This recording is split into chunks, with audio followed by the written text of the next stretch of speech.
I'm Amy Sumner. I am with Hot Spring Spas of Sioux Falls, and I just would love to take people on a little journey with me as I've experienced some of the products that we sell here at Hot Spring Spas. So I do have a hot tub, which I enjoyed tremendously. I have a long history of neck problems, and there's just something about the hot water and the jets that definitely help with my range of motion. I can get into the hot tub and I have really poor range of motion a lot of times, especially to my left. I can barely turn my head, and I can get into my hot tub and really feel like things loosen up, and I leave that experience feeling a lot better than usually when I got in. And then I also have a sauna, and I use the sauna therapeutically as well. I like getting in there. There's the variety of chromotherapy lights that, you can use when you're in your sauna. And so I like experimenting with those a little bit. But the main thing, I guess, with the sauna experience is I have been a longtime user of infrared sauna, and I really enjoyed the infrared. I feel like even though the temperature doesn't necessarily get as hot as a traditional steam sauna, I have a great experience, a deep, deep sweat. And so I felt really good about the experience that I have had in an infrared sauna. I did want to try the traditional steam so that I can experience everything really that we sell here. And so my husband and I changed to a traditional steam sauna in the last several months, and we have indeed enjoyed that experience as well. I feel like the temperature gets hotter, it gets hotter faster, still an incredible sweat from that experience.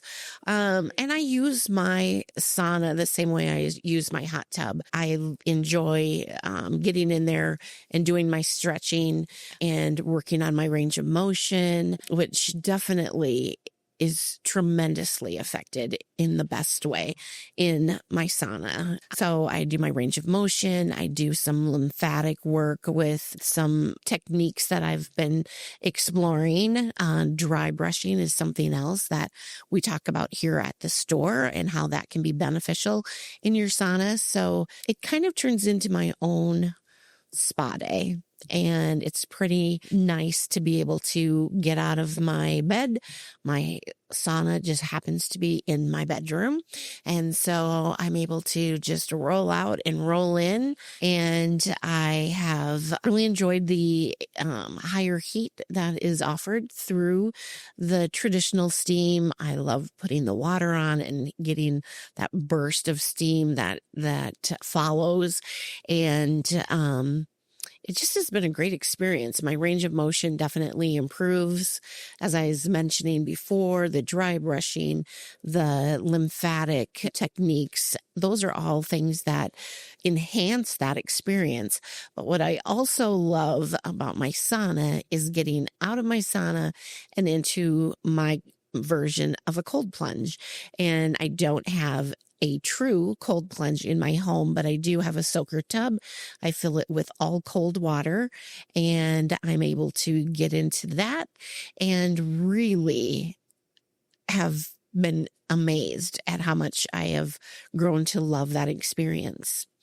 I started that a couple of years ago in the middle of the winter when I was enjoying the sauna because of the extreme cold outside and there's nothing to do. So I would get into my sauna and didn't even realize that I was just kind of low energy. Didn't feel like, just kind of those winter blahs where there's not a lot to do. And so I started cold plunging after my sauna.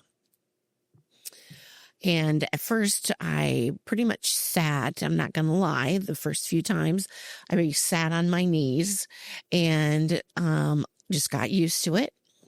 Splashed a little water on my legs and gradually sat, gradually had the water higher.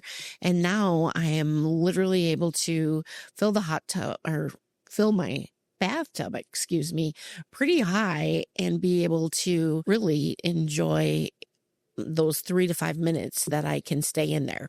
The water is exceptionally cold, in my opinion, and it definitely affected my mood. Cold plunging definitely affects my energy. When I cold plunge in the morning, I feel like I have sustained energy through the evening. I can come home from work at 6:30 and stay busy until really I decide to sit down and catch my breath. So that probably is the thing that I really love the most. Obviously, with my neck issues, inflammation is an issue that I'm constantly battling and thinking about.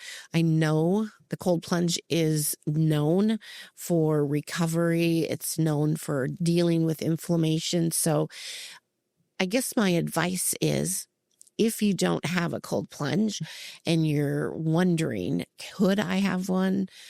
Try your bathtub. Try getting in and giving it just, I was very gradual. It took me 3 or 4 days to actually be able to sit with the water fairly deep, then to be able to go under at the end of my soak. So be patient and see what happens for you. But I think you'd be amazed at the benefits that you'll feel on the inside and mentally, emotionally, energy, all of that. It's truly remarkable.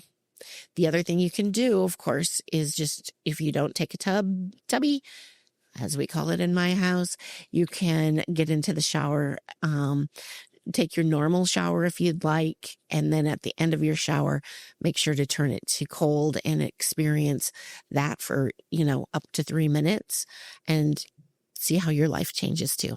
Again, I'm Amy Sumner. Thanks for listening. And if you want to know more about cold plunging or to see our amazing cold plunge here on the showroom floor, stop into the store, give me a call. I look forward to meeting you and helping you make every day better.